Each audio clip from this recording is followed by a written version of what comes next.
ఎంత అన్యాయంగా వేధిస్తున్నారో మనందరం చూస్తూనే ఉన్నాము. అంటే ఒక సాధారణ రోడ్డు ప్రమాదాన్ని రాజకీయ కక్షలతోటి వాళ్ల స్వలాభం కోసం దాన్ని వక్రీకరించి లేనిపోని కథలు అల్లి ఒక 18 ఏళ్ల అబ్బాయిని, ఆ అబ్బాయి జీవితం మీద ఒక చెరగని ముద్ర వేసే ప్రయత్నం చేసి సిదిరి అప్పలరాజు గారిని అదే విషయంలో విష ప్రచారం చేసి జైలు లోపలికి పంపించినటువంటి ఘనత ప్రస్తుత కూటమి ప్రభుత్వానిదే. అంటే అప్పలరాజు గారితో నిజంగా మీకు రాజకీయ విభేదాలు ఉంటే గనక మీరు రాజకీయంగా ఎంతైనా మాట్లాడండి, ఎంతైనా కొట్లాడండి, అది న్యాయం. అంతేగాని ఆ విభేదాలని మీరు రాజకీయంగా ఎదుర్కోలేక వాళ్ళ కుటుంబంపై లేనిపో నిందలు వేయడం, ఆయనపై కక్ష సాధింపులు తీసుకోవడం అంటే ఆయన చేయని తప్పుకి ఇది అన్యాయం కాదా? నిన్న సిదిరి అప్పలరాజు గారి భార్య శ్రీదేవి గారు ప్రెస్ మీట్ పెట్టారు. ప్రెస్ మీట్ పెట్టి ఆవిడ బాధనంతా వెళ్ళగక్కుని ఆవిడ ఒక రాజకీయ నాయకురాల్లాగా మాట్లాడలేదు శ్రీదేవి గారు. అక్కడ ఒక తల్లిగా మాట్లాడారు. ఆమె కడుపు కోతని మన ముందుంచారు. వాళ్ళ కొడుకు ఎదుర్కొంటున్నటువంటి కష్టాన్ని ఆమె భరించలేక, వాళ్ళ కొడుకుకు జరిగేటువంటి అన్యాయాన్ని, ఆ అబ్బాయి మీద వేసేటువంటి నిందల్ని ఆమె చూస్తూ ఊరుకోలేక మీడియా ముందుకొచ్చి మాట్లాడడం జరిగింది. ఒక తల్లిగా, ఒక భార్యగా, ఈ రాష్ట్రంలో ఉన్నటువంటి ఒక మహిళగా ఆమె మాట్లాడారు. ఆమె రాజకీయ నాయకురాలుగా మాట్లాడలేదు, ఆమె మాజీ మంత్రి భార్యలాగా మాట్లాడలేదు. ఒక మహిళగా, ఒక తల్లిగా, ఒక భార్యగా ఆమె కుటుంబానికి జరిగినటువంటి కష్టాన్ని, నష్టాన్ని ఆమె మీడియా ముందు ఉంచుతూ చంద్రబాబు నాయుడు గారి కుటుంబాన్ని కొన్ని ప్రశ్నలు అడగడం జరిగింది. మరి ఆ ప్రశ్నలకి ప్రస్తుత కూటమి ప్రభుత్వంలో ఏ ఒక్కరైనా సమాధానం చెప్పారా? ఏ ఒక్క ప్రశ్నకైనా సమాధానం చెప్పారా?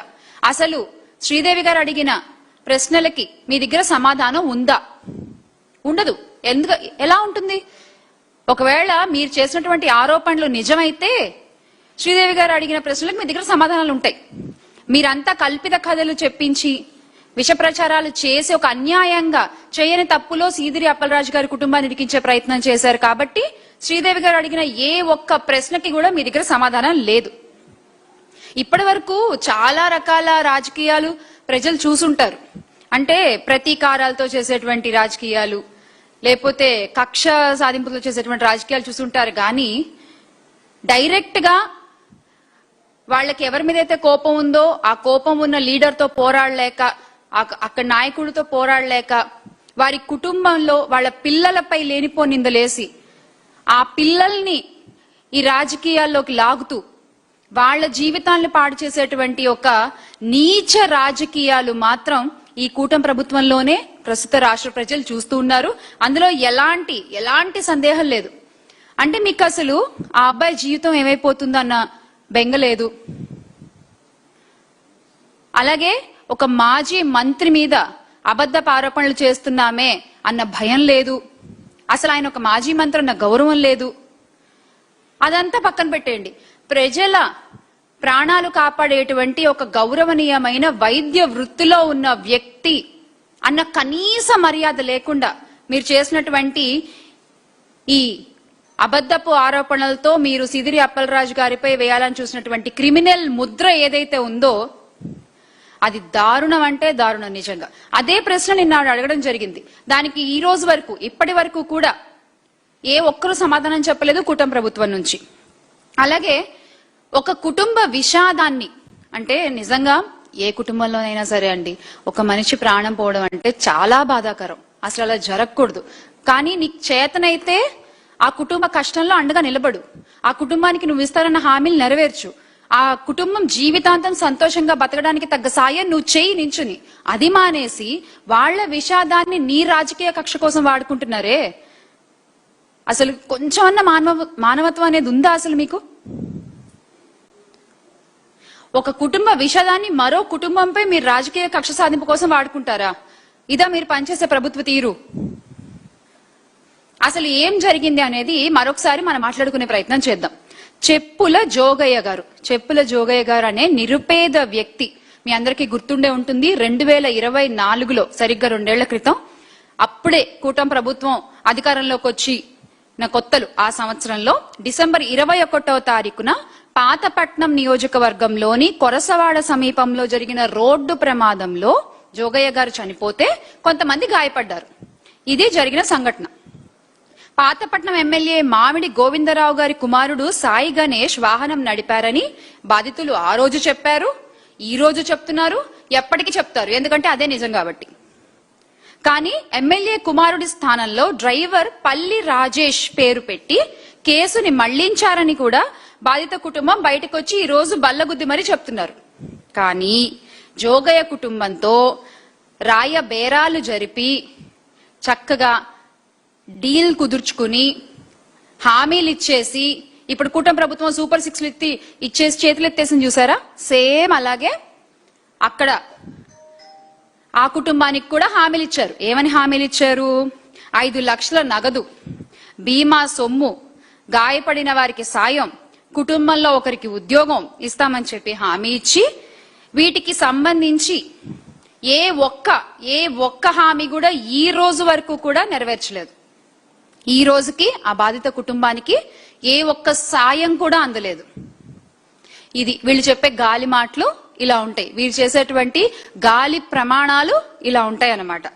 అంటే ఈ రోజు ఆ కుటుంబం బయటకు వచ్చి మాట్లాడుతోంది. ఆ రోజున చెప్పావు కదయ్యా, మరి ఏది ఈ రోజు దాకా మాకేం అందలేదు అని. మీ దగ్గర సమాధానం ఉండదు.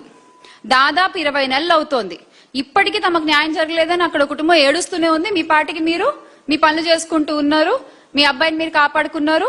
ఈ రోజు పక్క ప్రతిపక్ష పార్టీ నాయకుడు వాళ్ళ అబ్బాయిని కథ మార్చేసి ఇలాంటి ఒక సంఘటనలోనే ఏ తప్పు చేయకపోయినా ఆ అబ్బాయిని ఇరికించాలని ప్రయత్నం చేశారు.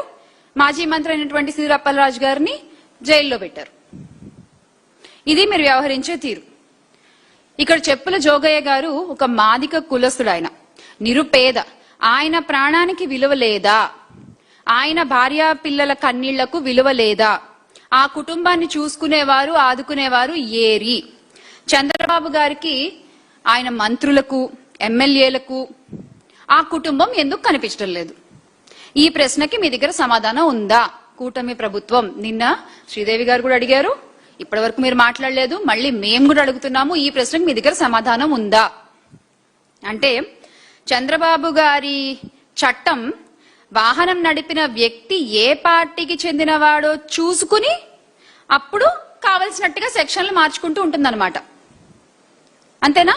అంటే మన పార్టీ వాడైతే ఒక సెక్షను, ప్రతిపక్షం వాళ్ళైతే ఇంకో సెక్షను, అలా మీరు చట్టాలు మార్చేసుకుంటూ మీకు కావలసినట్టుగా ముందుకెళ్ళిపోతూ ఉంటారు. మన వాళ్ళు చేస్తేనేమో ప్రమాదం, పక్క వాళ్ళ విషయంలో నిజంగా ప్రమాదమైనా కూడా దాన్ని హత్య అని చెప్పి మనం కథలల్లేసి ప్రచారాలు చేసేస్తూ ఉంటాం. ఇవాళ్ల జోగయ్య కుటుంబ సభ్యులు స్వయంగా బయటకు వచ్చి ఎమ్మెల్యే కుమారుడే వాహనం నడిపారు అని ఆరోపిస్తున్నారు. మీకు నిజంగా చట్టంపై నమ్మకం ఉంటే, మీకు నిజంగా చిత్తశుద్ధి ఉంటే, మీరు నిజంగా ఎస్ మేమే తప్పు చేయలేదు అని మీ మాటకి కట్టుబడి ఉంటే రీఓపెన్ చేయండి కేసుని. రీఓపెన్ చేసి స్వతంత్ర విచారణ జరిపించండి. మీకు ఆ దమ్ముందా? మీరు చేయరు. ఎందుకంటే నిజం ఏంటనేది మీకు తెలుసు, బాధిత కుటుంబానికి తెలుసు, ప్రజలకి తెలుసు. కానీ మీరు ఇంకా బుక్కాయిస్తారు. అసలు ఎవరు వాహనం నడిపారు, కేసులో ఎవరి పేరు పెట్టారు, ఎందుకు పెట్టారు, బాధిత కుటుంబానికి ఎవరు ఏమి హామీ ఇచ్చారు, బాండ్లు ఎందుకు రాయాల్సి వచ్చింది, ఈ ప్రశ్నలన్నిటికీ సమాధానాలు చెప్పండి బయటకు వచ్చి. క్లియర్ కదా? అప్పుడు ఇంత ఇబ్బంది ఉండదు కదా. ఈ రోజున చంద్రబాబు నాయుడు గారు రాష్ట్రంలో ఏ ఊరికి వెళ్లినా కూడా, ఏ పర్యటనకి వెళ్లినా కూడా సిదిరి అప్పలరాజు గారి కుటుంబం క్రిమినల్ కుటుంబం, ఆయన ఒక క్రిమినల్ అని చెప్పి మీరు ప్రచారాలు ఏవైతే చేస్తున్నారో అవన్నీ తప్పుడు ప్రచారాలే కదా. ఆయన క్రిమినల్ కుటుంబమా? ఎంత సాయం చేశారండి ఆయన వైద్య వృత్తి ద్వారా ఆయన నియోజకవర్గంలోనే కాకుండా చుట్టుపక్కల ప్రజలకి ఒడిశా దగ్గర నుంచి కూడా పేషెంట్లు వస్తే ఉచితంగా ఆయన చేసినటువంటి వైద్య సేవ పొందిన పేషెంట్స్ కి తెలుసు, అక్కడున్న ప్రజలకు తెలుసు, అందరికీ తెలుసు అప్పలరాజు గారి గురించి. ఆయన్ని మీరు క్రిమినల్ అని పోర్ట్రే చేస్తారా? మీకు గుర్తుంటే గనక ఒక గుడిలో తొక్కిసలాట్లో ఒక వ్యక్తి చనిపోతే ఎవ్వరు పట్టించుకోలే, మీ కూటమి ప్రభుత్వంలోనే ఎవ్వరు పట్టించుకోకపోతే అప్పటికప్పుడు సిపిఆర్ చేసి ఆ మనిషిని అంబులెన్స్ పిలిపించి అంత జనాల్లోనూ ఆయన్ని ఓ పక్క తోసేస్తున్నా కూడా నిలబడి ఆ ప్రాణాన్ని బతికించే ప్రయత్నం చేసింది ఎవరు? మీరంటున్న సో కాల్డ్ క్రిమినల్ కదా, ప్రాణాలు కాపాడే వాళ్ళేమో క్రిమినల్స్ మీ దృష్టిలో. మీరు మాత్రం పుణ్యాత్ములు, మహానుభావులు. ఇలా చెప్పుకుంటూ తిరుగుతున్నారే మీరు వెళ్ళిన ప్రతి చోట. నిజంగా మీకు కొంచెమన్నా ఉండాలండి. ఇంతకంటే నేను మాట్లాడలేను.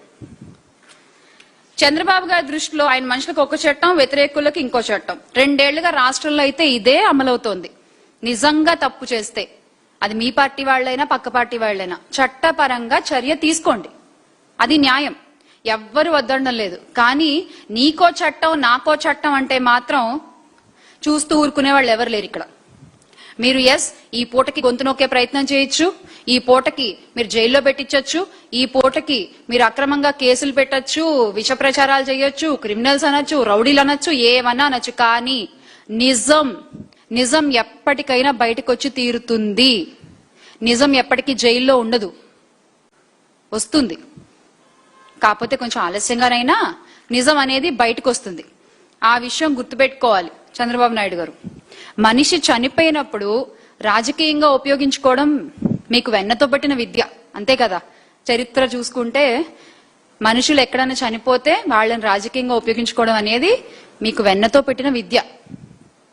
అలాంటి విద్యను ఇక్కడ కూడా మీరు ఉపయోగించారు. ఆ కుటుంబం జీవితాంతం ఎలా బతుకుతుంది అనే ఆలోచన మీకు లేదు. ఆ కుటుంబానికి మనం ఎలా సహాయపడగలం అన్న ఆలోచన లేదు. ఈ మామిడిరావు గారు ఆయన చేసిన హామీలు తీర్చారా, తీర్చలేదా, ఆ కుటుంబాన్ని ఆదుకున్నారా అన్న విషయం మీరు ఒక్క రోజున కనుక్కున్నారా? లేదు. మీకు వేటితోటి మీకు సంబంధం ఉండదు అసలు. వాడేసుకున్నామా, ఆ విషయాన్ని మనం రాజకీయంగా లబ్ధి పొందామా, పక్క పార్టీ మీద బురజల్లేసామా, బట్టకాల్చి మీదేసామా, అయిపోయింది. అధికారాలు ఎప్పటికీ శాశ్వతం కావు చంద్రబాబు నాయుడు గారు. అలాగే కేసులు, అరెస్టులు, బెదిరింపులతో కొంతకాలం గొంతు నొక్కచ్చు. కానీ ఈ రోజున్న సోషల్ మీడియా జమానాలో ఈ రోజు ద యంగ్ జనరేషన్ అంతా కూడా పాలిటిక్స్ లో ఇన్వాల్వ్ అయ్యి ప్రతి క్షణం ఏం జరుగుతోంది వాళ్ళ చుట్టుపక్కల అనేటువంటి ఒక కామన్ సెన్స్ తో వాళ్ళు పాలిటిక్స్ ను అబ్జర్వ్ చేస్తున్నారు, అర్థం చేసుకుంటున్నారు. So you can't cheat Gen Z and you can't cheat the current generation. మీ కాలంలో చెల్లినట్టుగా ఒక పేపరే కాదు కదా. మీ కాలంలో అంటే ఒకటే పేపరు, మీరు ఏం రాస్తే అదే వార్త. ఈ రోజు అలా కాదు కదా. ఈ రోజున ప్రతి ఒక్కళ్ళు కూడా ఒక వారియర్లా, ఒక సైనికుళ్ళ నిజం వైపు నించుని పోరాడుతున్నారు సోషల్ మీడియాలో. వాళ్ళందరూ కూడా మాట్లాడతారు, మీరు చేసేటువంటి తప్పులు ఎత్తి చూపిస్తారు. ఇది గుర్తుపెట్టుకోండి. అలాగే నిన్న చంద్రబాబు నాయుడు గారి ప్రభుత్వాన్ని ప్రశ్నిస్తూ చంద్రబాబు నాయుడు గారికి సూటిగా శ్రీదేవి గారు వేసిన 4 ప్రశ్నలు ఒక్కసారి మనం చూద్దాము.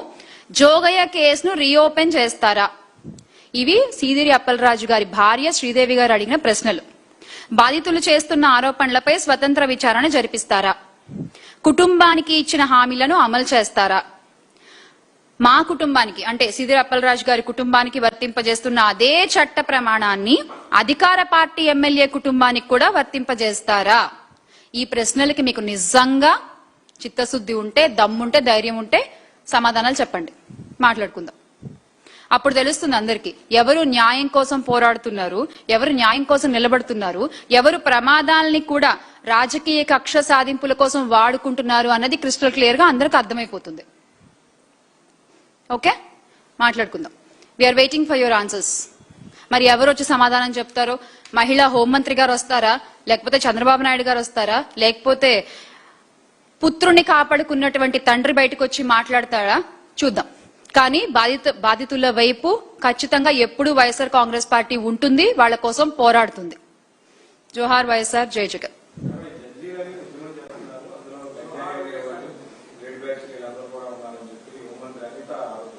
సరే ఏంటన్నా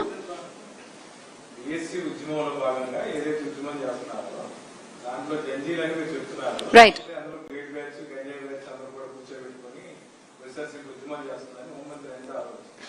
మీరు చూస్తే గనక ఇలాంటి ఒక స్టేట్మెంటే జెన్జీకి సంబంధించి నేషనల్ వైడ్ గా కంగనా రనౌత్ గారు చేశారు. విత్ ఇన్ 24 hours ఆవిడ స్టేట్మెంట్ ఆవిడ వెనక్కి తీసుకున్నారు, జెన్జీకి సారీ చెప్పారు.